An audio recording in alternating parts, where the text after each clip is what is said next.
Bonjour.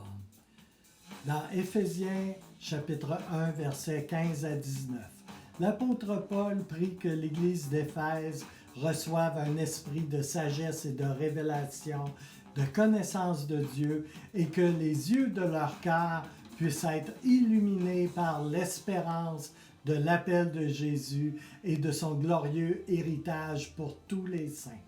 Alors, si vous voulez voir dans l'esprit, vous devez premièrement comprendre que vous avez des yeux pour voir dans l'esprit. Vous les avez. Je veux vous dire ceci, bien-aimés en Jésus-Christ.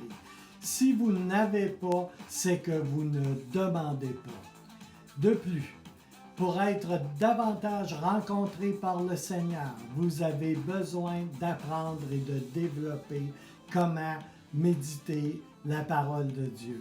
C'est l'une des manières les plus profitables qui soit. Aussi, moi-même, j'aime à méditer la parole de Dieu. Je prends donc ma Bible et je la lis et la lis encore. Et j'aime à me voir en train de la lire et voir ce que cela représente pour moi alors que je la lis, que je la médite dans mon esprit. Cette parole, je la repasse dans mon esprit et je la repasse encore. Et bientôt, alors que je la lis, en exemple, le Seigneur est mon berger, je ne manquerai de rien. Il me fait reposer dans de verts pâturages et près des eaux calmes. Alors, quand je médite et médite encore sur ces paroles, je finis par les voir en quelque sorte, ces belles eaux calmes. Et puis, je vois bientôt son visage se refléter dans le miroir de ces eaux. Et il me regarde. La parole devient alors porteuse et vivante et elle m'enrichit.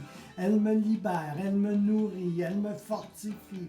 Alors je vous le dis encore, la méditation de la parole amène la révélation qui elle-même amène la manifestation.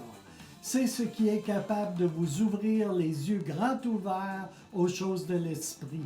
Et cela vous permet de voir la grande espérance qu'il y a en Jésus-Christ.